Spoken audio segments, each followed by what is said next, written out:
네, 도구 엑셀로 푸는 통계입니다. 오늘은 39번째 시간이고요. 대응 표본 T 검정을 직접 정의해 보도록 하겠습니다. 오늘 우리가 사용할 데이터는 탈모 환자의 모발 수 데이터입니다. 탈모 약을 하나 개발을 했는데요. 탈모 약의 복용 전과 복용 후에 모발 수를 잰 겁니다. 총 50명의 사람을 쟀어요. 이때는 복용 전과 복용 후 두 데이터의 대상이 동일하죠. 같은 사람입니다. 피험자 1번의 복용 전과 복용 후, 피험자 2번의 복용 전과 복용 후니까 이 복용 전과 복용 후 데이터가 서로 독립이 아니라 짝지어져 있어요. 그래서 우리는 이런 데이터를 다룰 때 독립표본 T 검정을 사용해 줄 수가 없습니다. 이럴 때 사용하는 검정이 대응표본 T 검정입니다. 그래서 오늘은 대응표본 T 검정을 한번 정의해 볼 거고요. 오른쪽에 보이시는 식이 대응표본 T 검정의 T 통계량 식입니다. 식을 보시면 X 비포가 복용 전의 모발량이고 X 애프터가 복용 후의 모발량입니다. 복용 전과 후의 모발량의 차이를 전체 표본에 대해서 더해준 값이 지금 식에 들어가 있고요. 그리고 복용 전과 후의 모발량 차이의 제곱을 전체 표본에 대해 더해준 값도 지금 T 통계량 안에 들어가 있습니다. 그래서 이걸 먼저 계산을 해줄게요. 먼저 차이는 복용 전 빼기 복용 후를 이렇게 하고요. 그 전체 표본에 대해서 구해주고 이 차이의 합이죠. 요게 차이의 합을 여기다 구해주겠습니다. 차이의 합은 썸 함수를 이용해서 이 차이들을 전부 합치면 됩니다. 이렇게 차이 합이 구해지고요. 차이 제곱은 이렇게 구합니다. 복용 전에서 복용 후를 빼고 그 값을 제곱을 해주는 겁니다. 모든 표본에 대해서 계산을 해주고요. 이 전체 차이 제곱을 합해줍니다. 썸 함수를 이용해서 이렇게 차이 제곱의 합을 먼저 구하겠습니다. 자, 그리고 지금부터는 평균부터 채워 넣읍시다. 에버리지 함수를 이용해서 복용 전 복사 붙여넣기 하면 이게 오른쪽으로 이동을 하죠. 그래서 복용 후도 계산을 해줬고 분산은 var.s 표본의 분산을 구해줍니다. 복용 전, 복용 후를 구해주고요. 관측수는 표본의 크기예요. 카운트 함수를 이용하고요. 50명이 나오겠죠. 이렇게. 그리고 피어슨 상관계수라는 것이 있는데 피어슨 상관계수에 대해서 자세히 설명할 수는 없지만 두 데이터의 상관관계를 나타내주는 그런 값입니다. 피어슨 상관계수를 구할 때는 correl이라는 함수를 사용을 해요. 복용 전 선택을 하고 콤마 복용 후 이렇게 선택을 하면 콤마 앞과 뒤에 있는 데이터 사이에 상관계수를 계산해 줍니다. 이렇게 계산이 됐고요. 그 가설 평균차는 0입니다. 왜 그러냐면 우리가 귀무가설과 대립가설을 세우죠. 그래서 귀무가설은 우리가 부정하고 싶은 가설이고 대립가설은 우리가 주장하는 가설인데요. 귀무가설은 이렇게 됩니다. 탈모약 복용 전과 후에 모발 수가 같다고요. 대립가설은 탈모약 복용 전과 후에 모발 수가 다르답니다. 그래서 만약에 귀무가설이 기각이 되면 대립가설이 채택이 되는데 모발수가 다른 거니까 탈모약의 효과가 있는 걸까요? 없는 걸까요? 있을 수도 있고 없을 수도 있어요. 왜냐하면 모발수가 다르다 그랬지 후가 더 크다고 하질 않았거든요. 그래서 이때는 혹시 귀무가설이 기각됐다고 하더라도 이 대립가설이 어느 쪽으로 채택이 됐는지를 확인을 해야 돼요. 복용 후가 더 커져서 이 대립가설이 채택이 된 건지 복용 후가 작아져서 채택이 된 건지 복용 후가 만약에 모발수가 더 작아진다면 이 약은 효과가 없는 정도가 아니라 역효과가 있는 아주 나쁜 약이죠. 그래서 그것을 확인을 해줘야 됩니다. 이따가 확인을 해볼 거고요. 자유도는 관측수에서 1을 빼주면 됩니다. 이번엔 T통계량을 한번 계산을 해보겠습니다. T통계량의 분자에는 먼저 차이 합이 들어가 있죠. 차이 합이 들어가고 차이의 합이 n으로 나눠집니다. n은 관측수예요. 관측수로 나누고 이번엔 분모인데요. 분모는 스퀘어 루트를 먼저 씌워주고 그리고 분모에 있는 이 분자는 차이 제곱합이 먼저 들어가 있습니다. 차이 제곱합 빼기 차이 합의 제곱을 n으로 나눴죠. 차이 합의 제곱을 관측수로 나눠줍니다. 자, 그리고 이걸 다시 나눌 건데요. 뭘로 나눌 거냐면 관측수 빼기 1 곱하기 관측수로 나눠주고 스퀘어 루트를 닫아주고 엔터를 누르면 이렇게 T 통계량이 계산이 됩니다. 지금까지의 상황을 그림으로 그려보면 T 분포가 이렇게 있고요.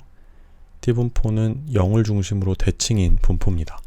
이 T 분포에서 우리가 t값을 계산했는데 얼마가 나왔냐면 마이너스 2.24가 나왔어요. 여기가 나왔어요. 지금부터 해야 할 일은 이쪽의 넓이를 구해주는 일입니다. t분포의 넓이를 구해주는 함수 중에서 t.dist.rt 함수를 구할 거예요. t.dist.rt 함수는 여기다가 t통계량을 넣고 뒤에다가 자유도를 넣는데요. 여기 들어간 t값으로부터의 오른쪽에 넓이를 구해줍니다. 예를 들어서 이 t값이 뭐 t1이라고 한다면 여기가 t1이라고 하면 이 부분의 넓이를 구해주는 거예요. 그럼 만약에 우리가 이 마이너스 2.24라는 함수를 t.dist.rt에다가 마이너스 2.24를 넣으면 어디 넓이를 구해줄까요? 이만큼 엄청 큰 넓이를 구해줘요. 여기가 궁금한 건데, 그래서 우리는 이 마이너스 2.24에다가 절대값을 취할 겁니다. t값이 양수로 나올 땐 상관이 없어요. 이쪽이 구해져서 상관이 없는데 음수로 나올 땐 여기가 구해지니까 절대값을 넣어서 어차피 원점 대칭이기 때문에 이쪽 넓이나 같습니다. 그래서 여기다가 절대값을 취해 줄 거예요. 그럼 이 p값을 한번 구해 봅시다. t.dist.rt 그리고 절대값을 취한다 그랬죠. t통계량의 절대값을 취해서 원점으로 대칭을 시켜주고 자유도를 넣고 계산을 해줍니다. 그러면 0.01이 나왔어요. 이게 무슨 말이냐면 이 부분의 넓이가 0.01이란 뜻이고 이 2.24보다 같거나 작은 그런 사건이 발생할 확률이 0.01이라는 거예요. 1%라는 거죠. 1% 조금 넘는 정도라는 거죠. 이런 말도 안 되는 사건이 발생했을 때 우리는 어떤 판단을 내리냐면 이 귀무가설을 기각시켜 버립니다. 대립가설을 채택하는 거죠. 탈모약의 효과가 있는 거예요, 일단은. 근데 이게 좋게 있는지 나쁘게 있는지는 모르는데 아무튼 일단 있는 겁니다. 좀 이따 설명을 하고요. 이번에는 t기각치를 구해봅시다. t기각치는 어떤 거냐면 우리가 이 0.01을 기각을 하는데 어떤 기준으로 기각을 하냐면 0.05를 기준으로 기각을 합니다. 어디엔가 이렇게 0.05, 요 넓이를 0.05로 만드는 어떤 t스타가 있겠죠. 이 t스타도 구해주는 거예요. 그래서 0.05보다 얘가 작기 때문에 기각을 시킬 수도 있지만 마이너스 2.24가 t스타보다 왼쪽에 있기 때문에 기각시킬 수도 있는 거예요. 그 t스타를 이번에는 구해주겠습니다. t스타는 t.inverse라는 함수를 이용해서 구하고요. t.inverse에다가 0.05를 넣어주면 돼요. 이게 어떤 함수냐면 왼쪽으로부터 0.05가 넓이가 되게 하는 그 t값을 구해주는 함수예요. 뭐 예를 들면 여기다가 0.5를 넣으면 왼쪽으로부터 0.5까지 넓이를 구해주는 함수니까 0.5를 넣으면 0이 나오겠죠. 이만큼의 넓이를 구해주는 t는 0이니까 그렇게 0.05를 넣으면 되는데 이때는 또 어떤 문제가 생기냐면 만약에 우리가 계산한 t값이 마이너스 2.24가 아니라 그냥 2.24라고 해봅시다. 그때는 우리가 이 오른쪽에 있는 t값을 구해야 돼요. 이 오른쪽에서부터 0.05가 되는 이 t값을 구해줘야 2.24랑 비교가 가능한데 이 t-inverse라는 함수는 무조건 왼쪽에서부터 0.05가 되는 t값을 반환한단 말이죠. 그래서 음수인 t값만 반환을 합니다. 그래서 이때도 우리가 조건을 하나 추가를 해줄 거예요. 일단 계산을 해봅시다. 일단 계산을 하면 t.inverse라는 함수를 이용하고요. 0.05가 되는 t값을 반환을 하고 자유도는 49다 이렇게 엔터를 누르면 마이너스 1.67이 나오죠. 무슨 말이냐면 이 왼쪽으로부터 넓이가 0.05인 이 위치의 t값이 마이너스 1.67이라는 거예요. 지금은 상관이 없어요. 왜냐하면 우리의 t통계량이 음수기 때문에 당연히 t기각치도 음수로 나와야 되는데 양수일 때가 문제라고 했죠. 그래서 양수일 때의 조건을 추가를 해주겠습니다. 여기다 곱하기 if 만약에 t통계량이 0보다 크면은 마이너스 1을 곱해줘라. 그렇지 않으면 1 이렇게 해주면 됩니다. 그럼 만약에 t통계량이 양수가 나왔을 때는 이 t기각치를 왼쪽이 아니라 오른쪽으로 반환을 해주는 거예요.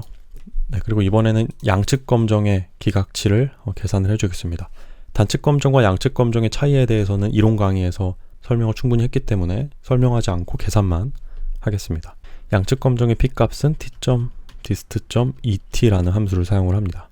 이때도 t통계량의 절대값을 씌워줘야 되고요. 그리고 자유도를 이렇게 입력을 해줍니다. 그럼 양측 검정의 p값이 나오고요. 이 양측 검정의 p값은 단측 검정의 2배가 나옵니다.